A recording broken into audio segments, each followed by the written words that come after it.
Hi, my name is Byron and I'm married to Esther Biryaho Tusime, and we've been married for 15 months now, 1 year and about 2 months, that is. And yeah, we love the Lord, and we're happy to be here. Hello, my name is Esther Tusime Biryaho. I am married to the wonderful Byron. Correct. Biryaho. We've been married for a year and 2 months, and we are glad to be here.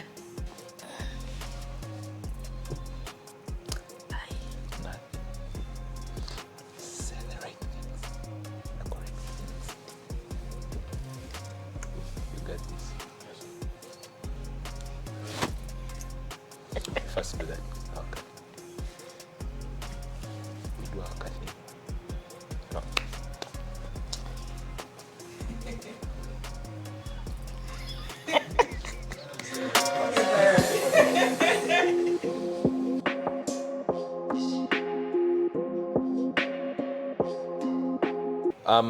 I know that she'll have very different accounts of how we met, but I met her on her birthday in April, and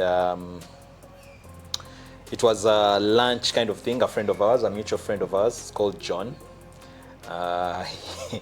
he invited her for lunch on her birthday and said, "Byron, just come around." Yes, I knew about her, and at church we fellowship at All Saints Cathedral, where we met. But I knew about her, but we weren't exactly friends like that until on her birthday, where I actually go down and sat down with her and spoke with her, and she had very, I think the way she looked at life, I was like, hey, this is treasure right here. And so what I did is like that wise man in the Bible, where I went and sold everything I had and came and bought went and bought that land or that treasure where it is. And so that's what I did. So I actively pursued her after that. So my first impressions of her were, one, she's so wise. Two, her character was so amazing, and her smile, it's to die for, as you can see it. First smile, okay, can't hear me, she can't hear me, but yeah, she has a very, very dope smile, which was amazing. So yeah, that's it.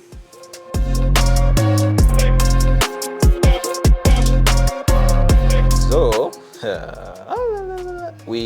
it's a bit sketchy on the when, but I think after that day, when we had that conversation and when we actively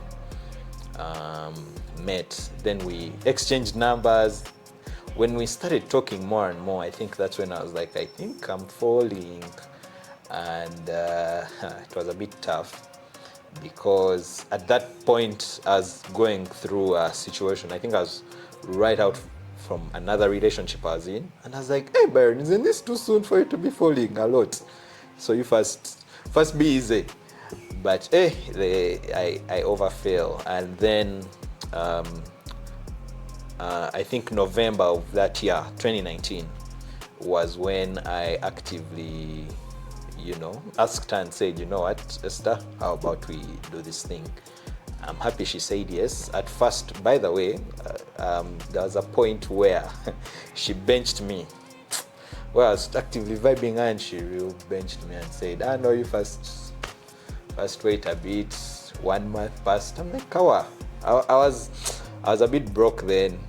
I just said, I only want to buy you a soda. I just want a date. I want to buy you a soda. I kept telling her, I want to buy you a soda. I want to buy you a soda. She said, no, not today. Oh, what? She kept dodging me. 3 months on the bench. But after that, she came around, had her first date, second.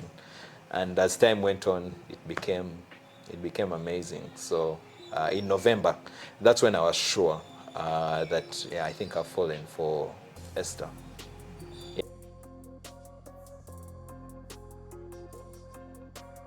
I'm not those guys who say that no, when she refuses me, I'll pursue her more. I believe in straightforwardness. Actually, there was a time when I was about to give up. Because man, I had benched and said, man, I just want to take you, like, so that I see if you're actually interested in me. And I made it clear to her as well and said, by the way, I have quite a number of friends, girlfriends. I'm not interested in being your friend. I'm here for one thing and one thing only, to pursue you, to date you, and to marry you. I was clear from the onset. And I think that's what, I don't know if it scared her a bit or whatever, but I said, if you're in, you're in. If you're not, don't over-delay me. Until one day where I was about to say, you know what, I've sent you this message. If there is no positive feedback, if there is no, Baganda say, muka, I think that's what they say. Like you're not showing signs of you're in this thing, then I think it's okay. That day, I think she was a bit busy at work, so she sent a voice note, something that has never happened. So the whole day from like 10 till like 8 p.m. we were just exchanging voice notes. Got to find out what her family is like. She got to find out what, like, we really talked. And that's when I was like, oh, I think God, I actually remember I prayed to God. I said, God, if this chick doesn't do a thing. So no, I didn't want her more, because she, in fact, I was about to withdraw and say, you know what, I think it's okay. Yeah. Remove.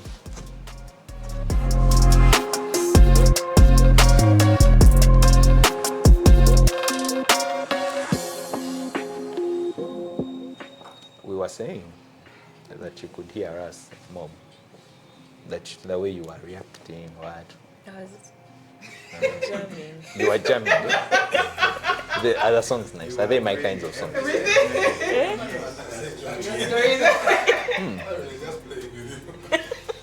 Mom. I put. Yeah, put. Bye. Yeah. Put them in well. They're actually loud. The hair still looks kawaii. Yeah.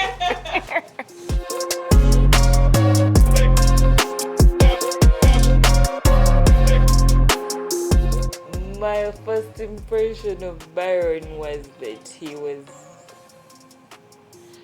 So we have, I don't know if he mentioned, but I'm sure he did, because it's a thing for us that we have different versions of how we met. I met Byron twice before the time he mentions that we met. We met at church twice before. The first time he was with a group of friends, and I said hi to them through a mutual friend. And the next time, that same mutual friend, it was after service, called Byron, specifically said, Byron, come and say hi to this person. And then he came and said hi to me, and then a friend says, get her number. And Byron said his phone had blacked out and he took off running. So my impression of him was this thing of, you are so weird. Like, you could have said no to my number. You didn't have to lie that your phone had blacked out. So my first impression of him was not very specific. Like, I just had this thing of, that was weird. What you did was weird. Until we met again at my birthday. And that day we were young, but he looked nice. There was something about him and his eyes that I looked at him and I'm like, this guy has nice eyes. And as the day went on, while we were hanging out, I realized he was actually a good person. We had conversation. It was very easy. So our meeting and my first impression of him that day, that third time, was actually good. It was nice. We exchanged numbers then. And yeah, those are the different versions of how we met. We had met before, but he had turned down my number. So yeah.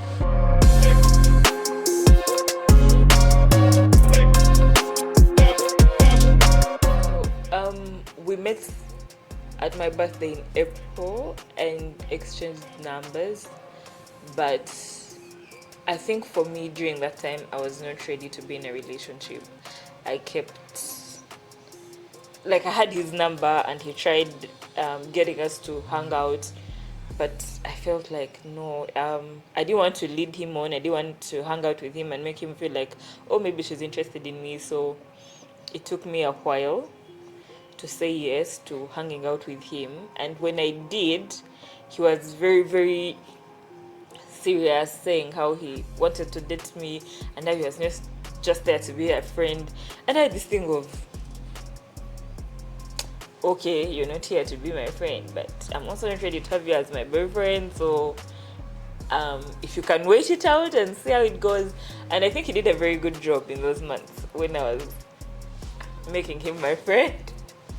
He managed to convince me. He was very nice. So there was not like a day I just woke up and said, I'm in love with him. It was gradual.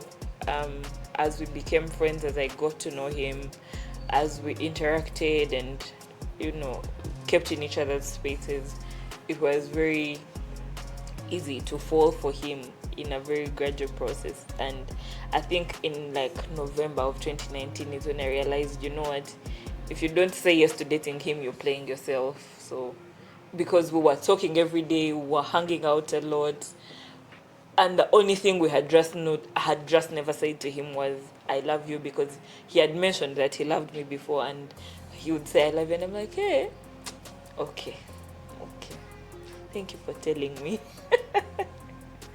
Yes, but then I eventually realized that I was playing myself, so I said it back. He asked me out on an official date and asked if I would be his girlfriend, and I said yes. So I don't have a very specific moment where I was like, falling for this guy. It was a gradual, everyday kind of thing that kept happening and growing.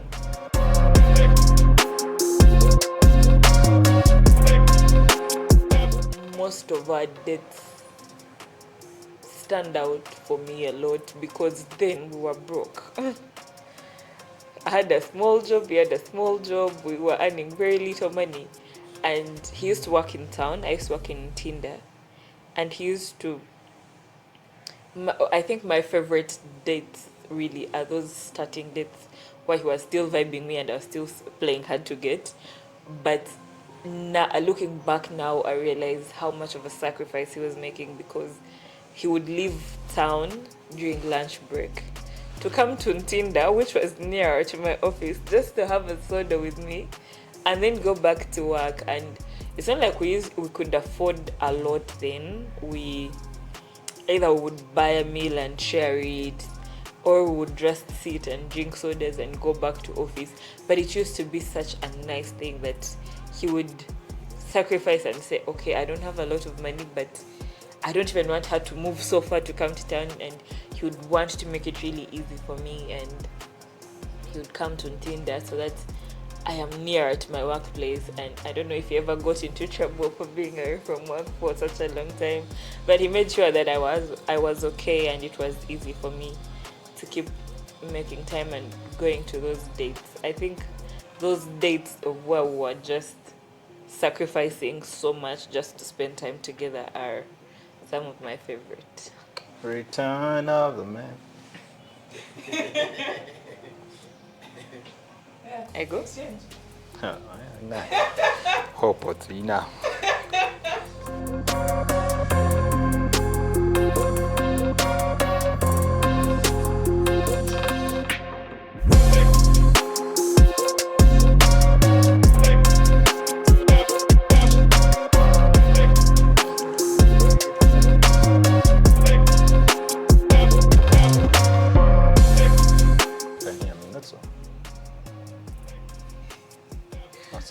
Answer my question. It's okay.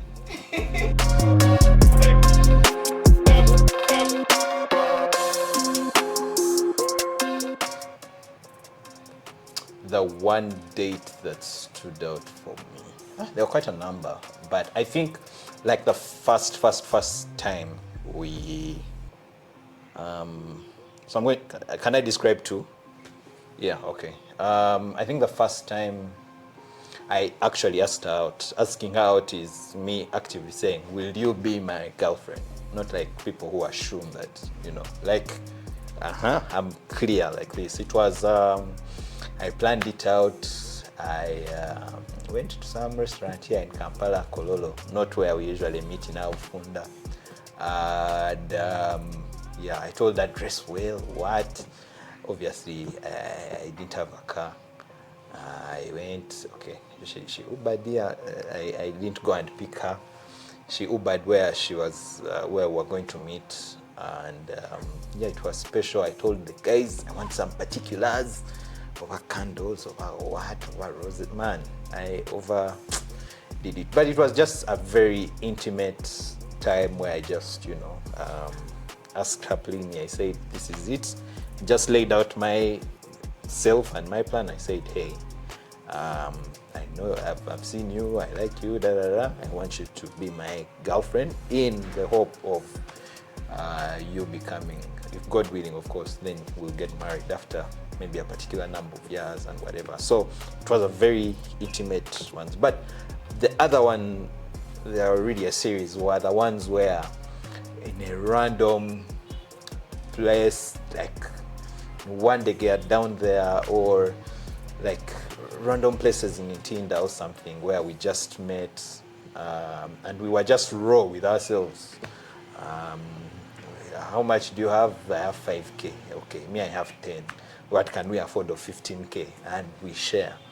I think those ones really, really brought us together, and I got to understand her a little bit more in those particular ones where we were just sharing our hearts and what we were going through and just sharing life together generally. And so, yeah, those were the dates that stood out for me the most. Those two, before we were married. Yeah.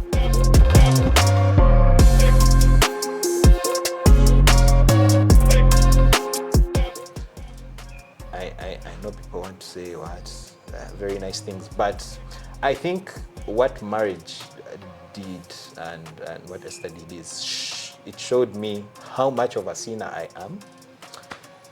And this is the way I say it. Like, it showed me how much I thought I was a patient man until I got married to Esther, and I realized I'm really not patient.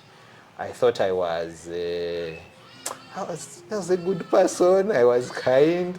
I take long to get angry. Hey. Until I got married to Esther, and I realized that, hey, I'm worse than I thought I was in terms of being a sinner. So it taught me that, one, Byron, you're not as good as you thought you were. You really are.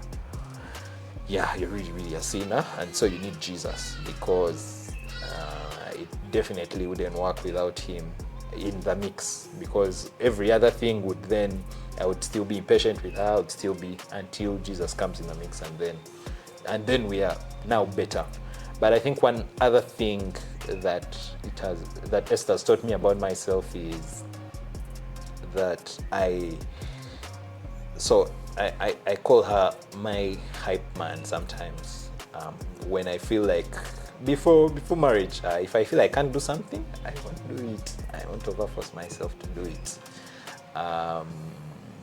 Because there was no one there to hold my hand and say, or to encourage me to say, no, you go for it. But with Esther, I tell her like the wildest dreams, and she's like, yeah, no, we can't do that. I'm like, you realize I've just told you some very interesting things, right?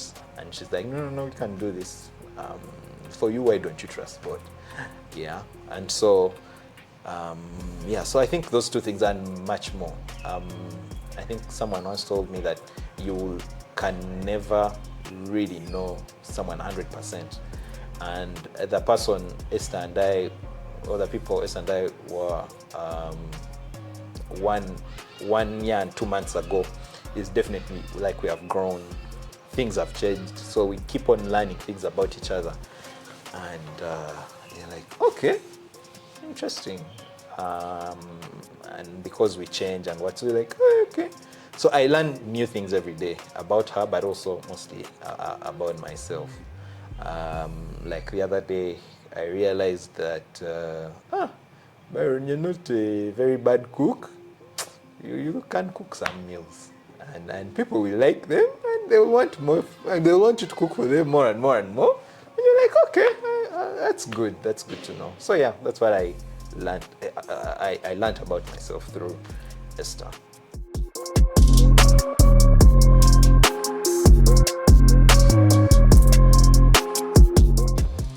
I think during our wedding preps, there were many dynamics. Man, organizing out, first of all, no one ever tells you that organizing or getting married, particularly like the wedding things, is really not about you. You think you're the bagole, what it's about you, but it's really not. It's about families coming together, and that has its own dynamics to it in it and whatnot. So during, I think, wedding preps, there were things that we like disagreed on in terms of do we really need this thing? And she's like, yes, we really need this thing. And the family's like, no, me, I have a guy. And remember, you're not funding your own wedding. So family has a very heavy say in because they're the ones that are putting in the money. So you're like, they're like, no, me, I have my guy.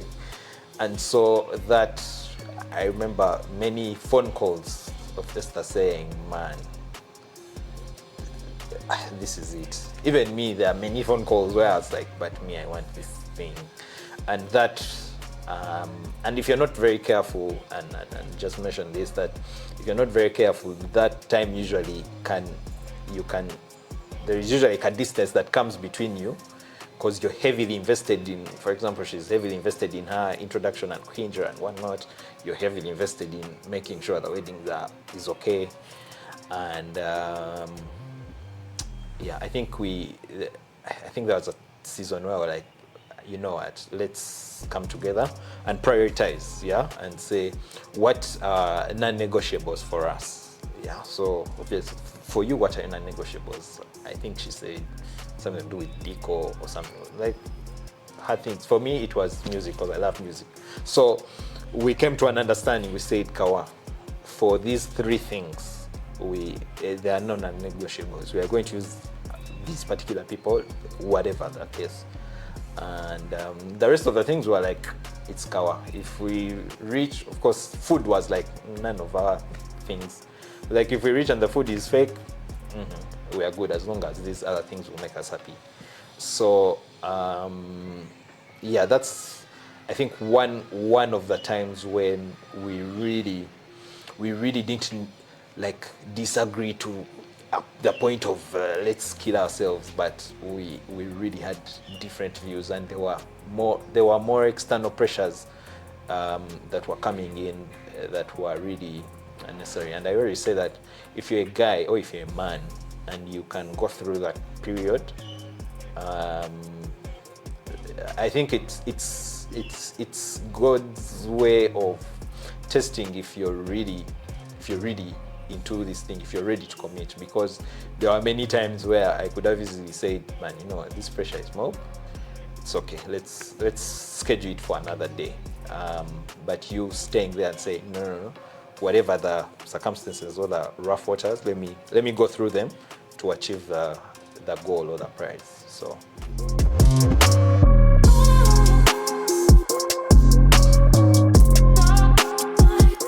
Esther, I love you. I think that, and I keep telling you that I'm definitely a better man because of you. You've made me much appreciate life better, and I will love you until my dying breath. At least that's what Jesus tells us to do, that I should love you even to the death, till we die. You're amazing. You're awesome. I believe in you. I believe in what you dream about, and the vision and the like that support that you give to me. I really appreciate it. I think that I would not be where I am currently if it wasn't for you. So I love you so much, and I hope to spend forever with you. Don't worry, I'm talking. You can tap her.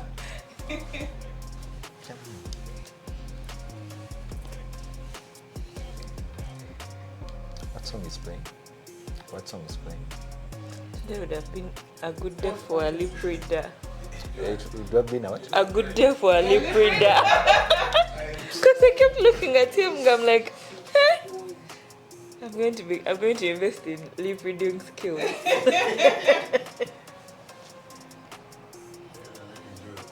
It's about the pendulum. We are crying. It's in here. Like it's in deep. What was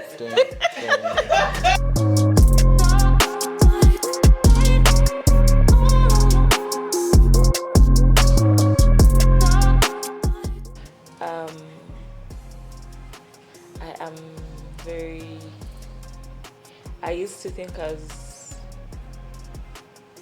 was very impatient, and I didn't think I was very. I didn't know if I would ever be at a point in life where I would be very patient with someone or with myself or with life. But being married to Byron and being with him has taught me that I can actually be patient.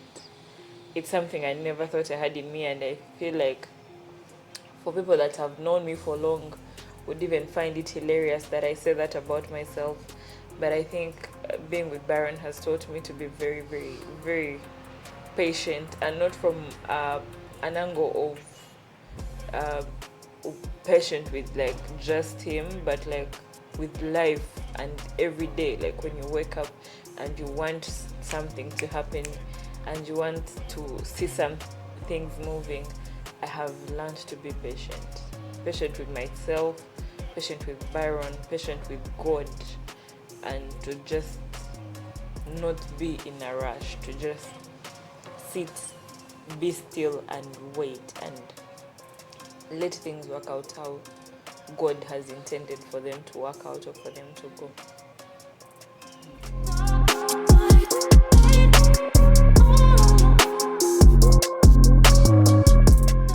So I feel like we've not had very big disagreements, but the small disagreements we've had, usually I feel like I'm the problem.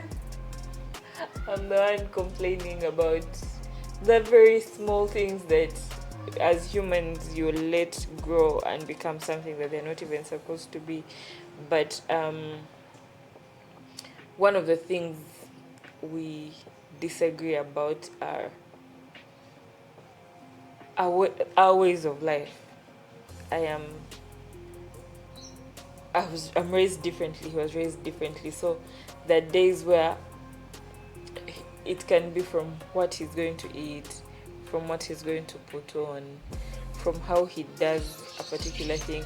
I feel like we've not yet had a disagreement where I'm feeling like, oh my God, he hurt my feelings. Maybe he said something to me. But we disagree on opinions, on how we should do something, how maybe we are going somewhere and he's saying, let's do this, and I'm thinking, really? That's what you came up with? We have our small disagreements that we come up with, but I think at first I used to fight to be correct. I used to want to say,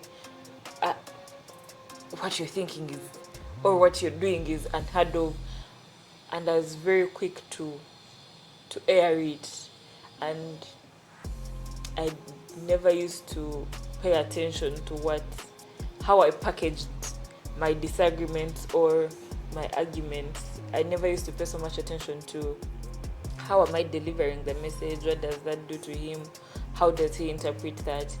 And I think how over time I have learned that one, he is very, very intentional about words and how he uses them, and when you use words the wrong way to him, he can be very hurt by your words and how you package them. So I have learned that in our disagreements, how I handle them now is I try to be very gracious. Sometimes in humanity, our first instinct is, oh my god, he did this, let me just snap at him. But I have learned to have a bit of self-control, to say, is this something worth arguing about, to say, how does this make him feel? And usually, if in my head my first instinct is that's going to hurt him, I'll first hold back from saying it. And then sometimes I have also learned to look into myself and say, this is not worth it, this is not worth fighting about, and to let it happen.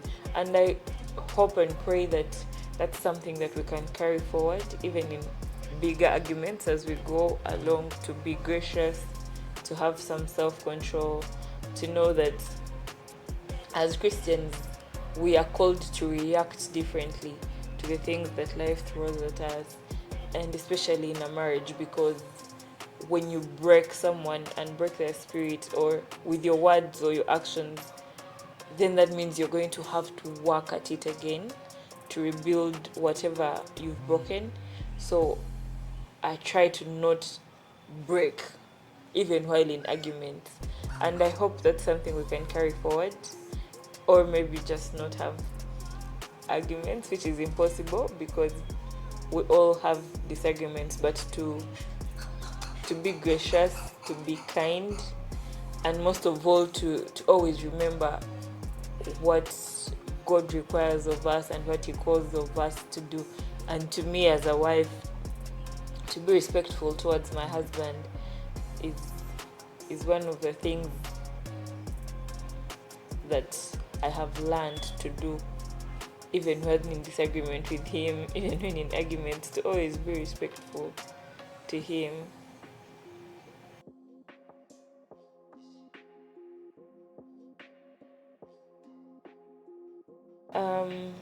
My I don't know if it's my biggest, probably as we go along they'll be bigger, but my biggest dream for Byron is that he will thrive in life and in his career, as a husband, as a dad for who he hopes to be as we grow along in our marriage.